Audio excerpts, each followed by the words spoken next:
ദൈവത്തിന് മഹത്വം. യേശുക്രിസ്തുവിന്റെ വീണ്ടും വരവും പ്രവചന പഠനമെന്ന 125 ഭാഗത്തേക്ക് ഏവരെയും പ്രാർത്ഥനയോടെ ക്ഷണിച്ചുകൊള്ളുന്നു.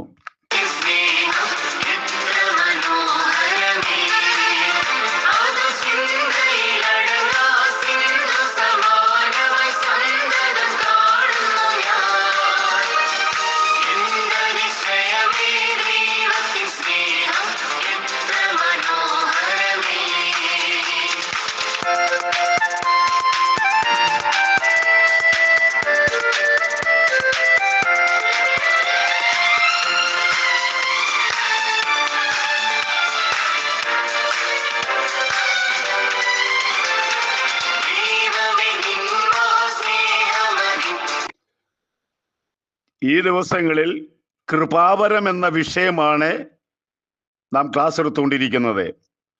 ബൈബിളിലെ ഏറ്റവും പ്രധാനമായി 9 കൃപാവരങ്ങൾ ഉണ്ട്. ഒരുപാട് തെളിവുകൾ അത് ഹാജരാക്കാൻ തക്കവണ്ണം എനിക്ക് ലഭിച്ച കൃപയനുസരിച്ച് സാധിച്ചു.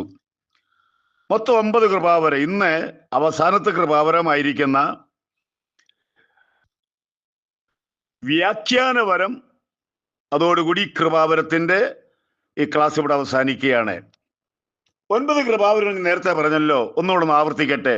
1 ജ്ഞാനത്തിന്റെ വരം, 2 പരിജ്ഞാനത്തിന്റെ വരം, 3 വിശ്വാസത്തിന്റെ വരം, 4 രോഗശാന്തിയുടെ വരം, 5 വീര്യപ്രവൃത്തിയുടെ വരം, 6 പ്രവചന വരം, 7 വിവേചന വരം, 8 ഭാഷാവരം, 9 വ്യാഖ്യാനം. ഇങ്ങനെ 9 എണ്ണമാണ് ഏറ്റവും പ്രധാനമായ കൃപാവരം എന്ന് ബൈബിൾ പഠിപ്പിക്കുന്നു. നാം അത് ആ നിലയിൽ മനസ്സിലാക്കിയാൽ നമുക്ക് വളരെ അനുഗ്രഹമായിരിക്കും. എന്നാൽ ഇന്ന് സംഭവിക്കുന്ന ചോദിച്ചു കഴിഞ്ഞാൽ, ഈ 9 കൃപാവരങ്ങളിൽ ഒരെണ്ണമേ മനുഷ്യനെ ഇന്ന് ആഗ്രഹിക്കുന്നുള്ളൂ. അതാണ് അവിടെ വേറൊരു വിഷയം. അതേതാന്ന് ചോദിച്ചു കഴിഞ്ഞാൽ പ്രവചനവരം. മറ്റുള്ള വരങ്ങൾക്കൊന്നും പ്രാധാന്യം കൊടുക്കുന്നതായിട്ട് ഞാൻ അങ്ങനെ കണ്ടിട്ടില്ല. ചിലപ്പോൾ ദൈവദാസന്മാർ പറഞ്ഞിരിക്കുന്ന പറഞ്ഞാലും ഈ 9 കൃപാവരങ്ങളിലെ ഈ പ്രവചന വരത്തിനു മാത്രമേ ഊന്നൽ കൊടുക്കുന്നുള്ളൂ, അല്ലെ അത് സംസാരിക്കുന്നുള്ളൂ. പക്ഷെ മറ്റുള്ള കൃപാവരം ഉണ്ട് എന്നുള്ള കാര്യം കൂടെ നമ്മൾ മനസ്സിലാക്കണം. എന്നാൽ അവിടെയും ചില കാര്യങ്ങൾ നമ്മൾ ഓർക്കണം.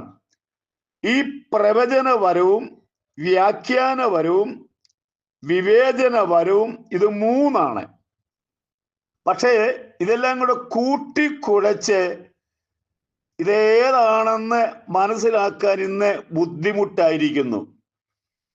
ഇത് 3 കൃപാവരങ്ങളാണ്. എന്നാൽ ഇതേതാണെന്ന് കേൾക്കുന്ന ജനങ്ങൾക്ക് മനസ്സിലാക്കാൻ ഇച്ചിരി ബുദ്ധിമുട്ടായിരിക്കുകയാണ്.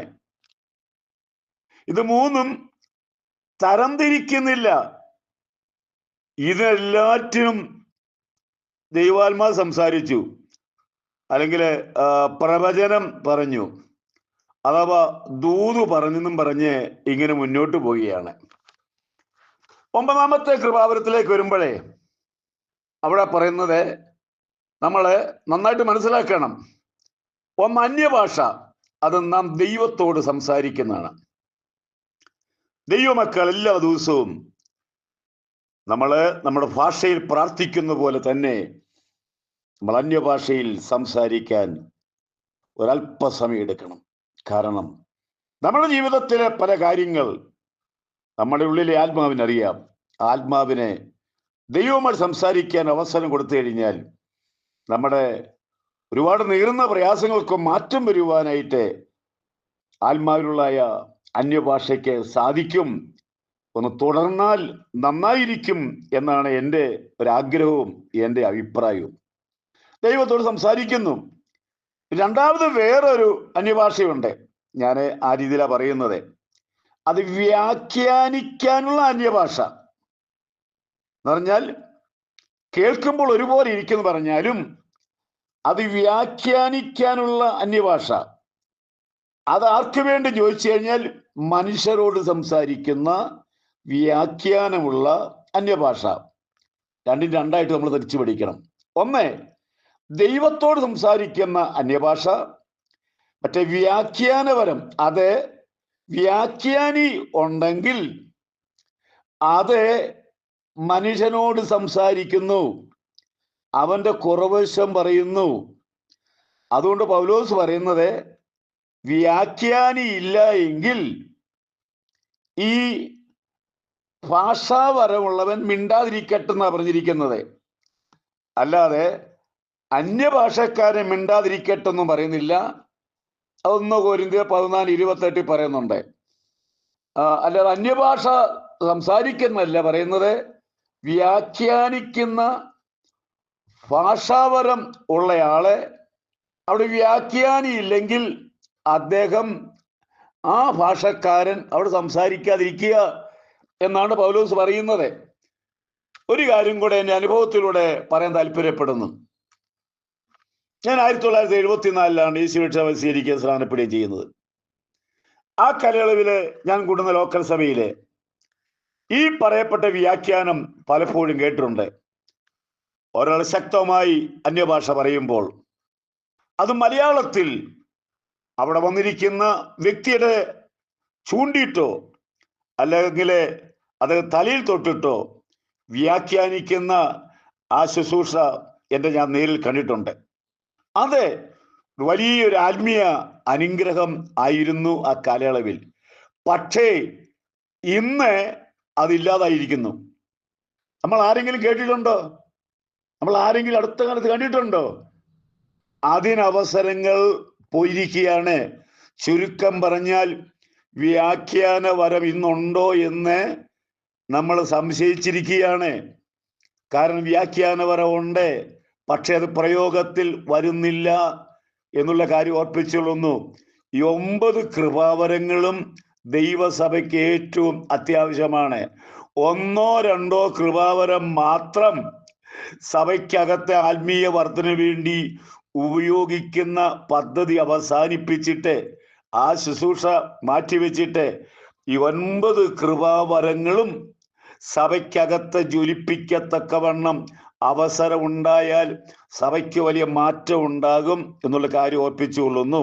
ഞാൻ ഒന്നുകൂടെ പറഞ്ഞ് അവസാനിപ്പിക്കുന്നു.